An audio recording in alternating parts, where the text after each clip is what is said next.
welcome to the Blue Corner. My name is Dennis, and it's finally time to talk 2025 year in review.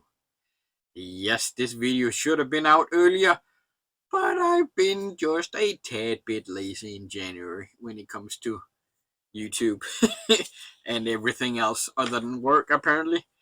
So, yeah, this video is hopefully not gonna be all over the place. There is gonna be chapters in the description, so if there's a specific part you're interested in, go watch that, I guess. But this is mainly to talk about my movie challenge, my favorite releases of 2025, the channel going forward, and I think that's about it. Hopefully it won't be too long a video, but let's just get into it. So for those of you that don't know, I returned to YouTube again in 2025. I don't even remember, April, May, around that time period, and started making my update videos again. And I returned because I was watching other people make videos about how they had massive debts, and YouTube, physical media, was a big reason why people had those debts. And I was kind of in the same boat.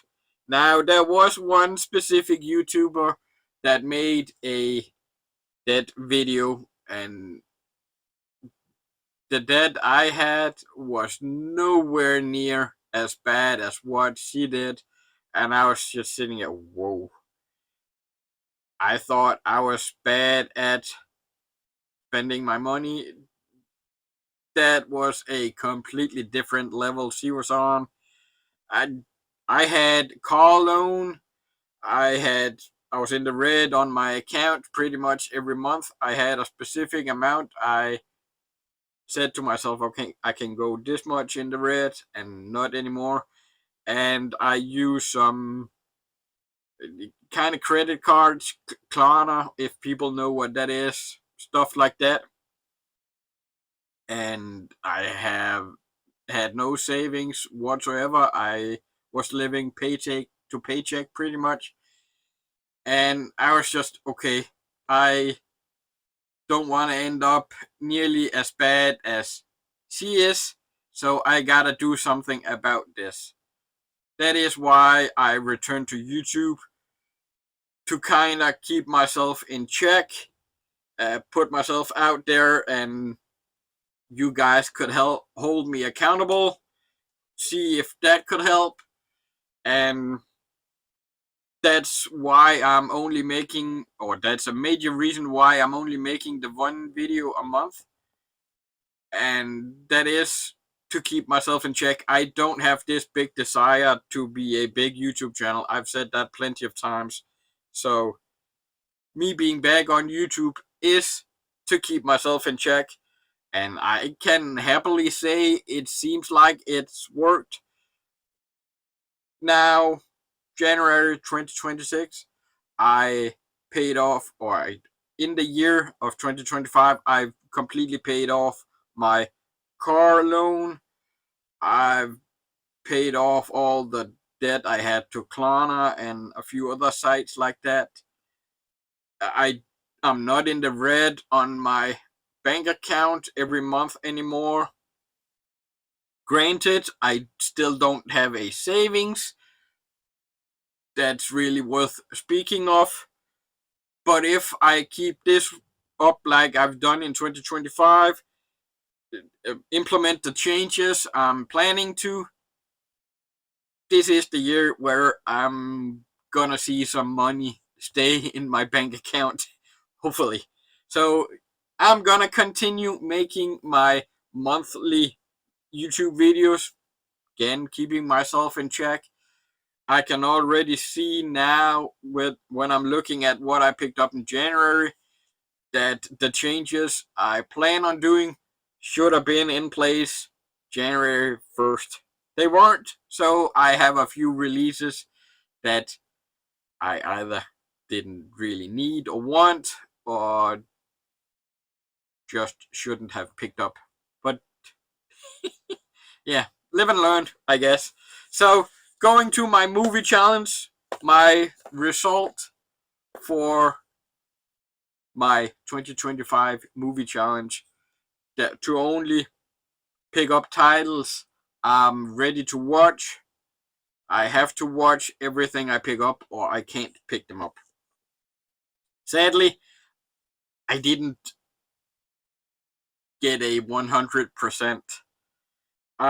In the year of 2025, I picked up 269 releases, and that's a total of 358 movies total, box sets, several movies, 358 movies total. I have 2 months where I haven't watched them complete. I have January where I still haven't watched the 11 movies in Shaw's or Shaw Brothers Classics Volume 5, 11 movies. That brings January down or still at 56. I have March Shaw Brothers Classics Volume 6, 11 movies again, still haven't watched. I just started watching Volume 4 yesterday, so hopefully soon I can get started on Volume 5 and 6. So January and March are still 2 months where I'm at 56% and 62%. Every other month, I watched every single movie I picked up. That leaves me with a 94% watch time out of the 358 movies I have total. That's a pretty good percentage out of the movies I picked up. That is still an A if you're looking at a school grade, but it's not 100%. So I still have a little bit of catching up. That is also why there's box sets out there now that I haven't picked up. There's a Volume 8 Shaw Brothers set out. One of my new limitations to myself is I can't pick that up before it's either close to going out of print or I've watched these sets. There's also a Shaw Scope Volume 4. I haven't watched a single one in Shaw Scope Volume 3. Again, I can't pick up Volume 4 before I've watched Volume 3 or it's close to going out of print. Again, hopefully to save some money, and I'm not really in a rush to watch these movies. So, yeah, it is what there's some box sets out there I really want that I haven't picked up yet. There's a Luc Besson box set out in America I really want. Tad bit expensive right now. The major change for me and my challenge in 2026 is I don't need everything day one. I've been pretty good at the last few years with catalog titles. I'm not picking many of those up day one. That's gonna have to be implemented in the boutique labels too, especially big box sets that I'm not ready to binge watch right away. So yeah, there's Shaw Scope Volume 4, Shaw Classics Volume 8, Luc Besson, those box sets. I want them eventually. I don't have them right now. I'm still gonna upgrade stuff I really want from Blu-ray to 4K. Again, catalog titles, I don't need every single one day one. Dogma, I have the out of print Blu-ray. I've had that for years. I don't have the 4K yet. I decided I can wait on that even though I really want it. Stuff like that. So, yeah, my movie challenge, I did get an A. Good grade. Again, not 100%. 94% is still good. But let's see if I can beat it in 2026. So yeah, that is a little all over the place with what I'm gonna do going forward and what I can't pick up, stuff like that. Um, when it comes to my YouTube channel, let's face it, my channel is pretty much dead, and I'm perfectly fine with that. The What you see on my channel now is what's gonna continue. There is only gonna be my monthly video hauls unless I get some desire out of nowhere to make a specific video or not. The views not there. The subscribers keeps growing for whatever reason, but the views don't. My average view percentage of a video, if I make a 30-minute video, the average view time is about 10 minutes. So clearly, I'm talking too much in my videos even for the few that do watch my videos. So that's also gonna change. I'm gonna talk as little as possible going forward. And like I said, I've never wanted a big channel. My channel is pretty much dead. This is to keep myself in check. For the few of you that do watch my videos, putting too much time into it really isn't worth it.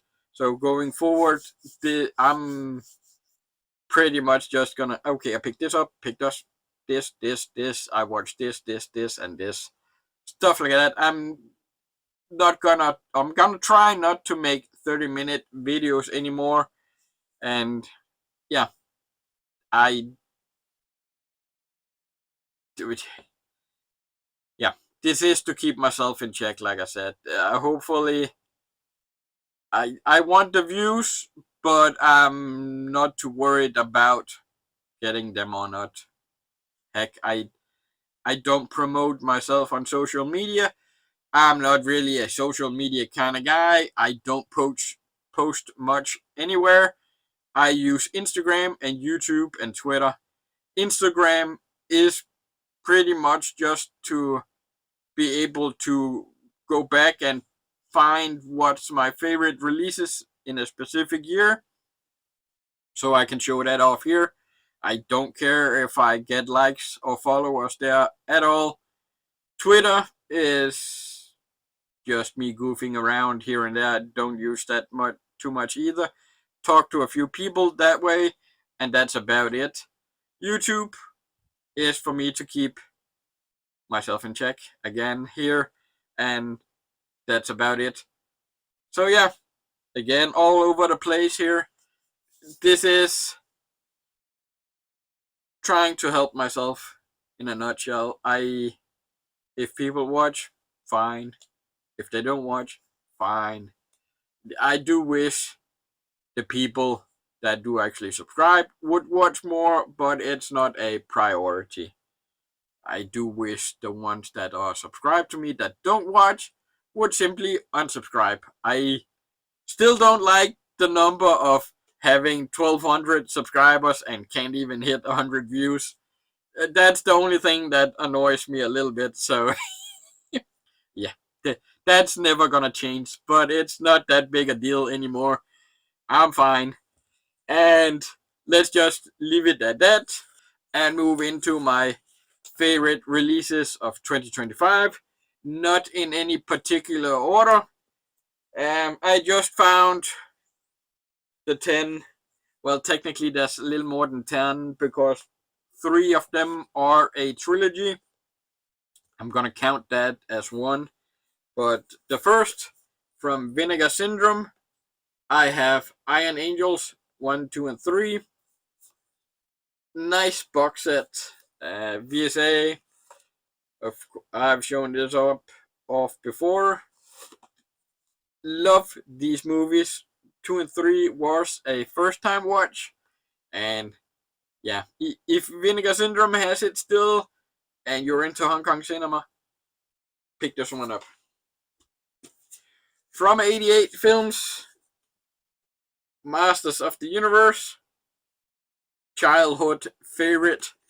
absolutely love this movie, as silly as it is, and I can't wait for the new one.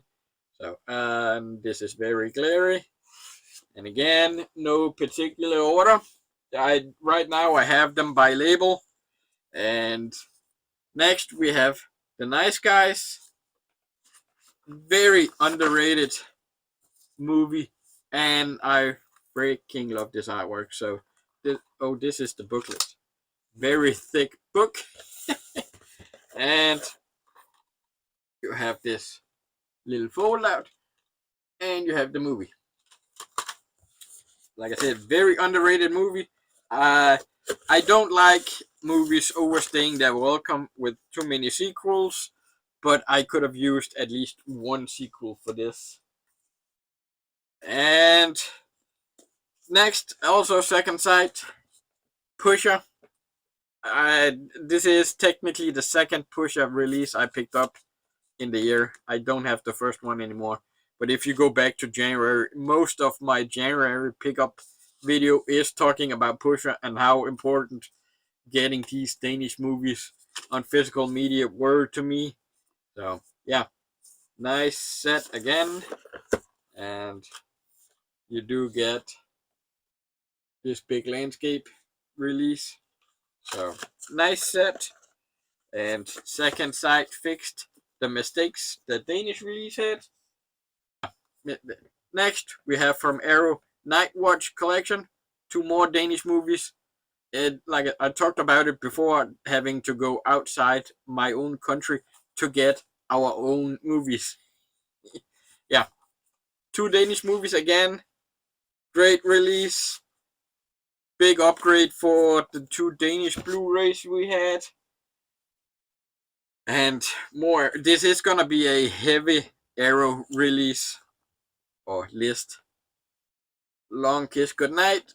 Freaking love this movie. I was so surprised when I saw them announce this. This is a very underrated 90s action movie. One I did not think in a million years would be released in a 4K release like this. It's not a thick release, but I love that it got the 4K treatment. Texas Chainsaw Massacre 2, also Arrow. I had the out of print Vinegar Syndrome edition, but I love the Arrow artwork.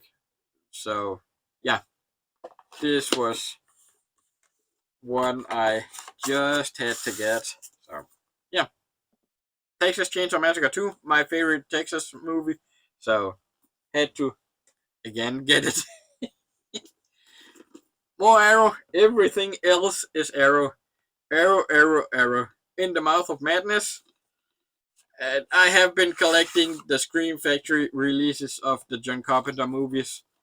At first, when they announced this, I was a little bummed out. I would have liked to get the complete Carpenter collection from Scream, having them together. But watching this or getting this and seeing the release, nope, Arrow all the way. Now I want the rest re-released from Arrow. Next, the trilogy I was talking about. Again, Arrow. We do have the Dollars trilogy. Major upgrade from the Kino releases in my mind. And just had to get them in the collection. One of the best spaghetti western trilogies out there. Of course, I had to upgrade that. And then finally, the last one probably the newest one on the list. Of course, Turtles had to be on the list. I picked with the site exclusive. I liked this artwork more since it is the complete series. Had it just been the first movie, I would have preferred that artwork, I guess. But yeah, Turtles 1, Turtles 2, and Turtles 3. 3. Stumbling over my words. So that is my top 10 favorite releases of 2025. And yes, this video probably is all over the place, but that's what I got for you. So let's just end it here and go record the January 2026 pickups video, and that'll be out about a week or so after this, I guess, or we'll see. But with that, thanks for watching. Until next time, peace out.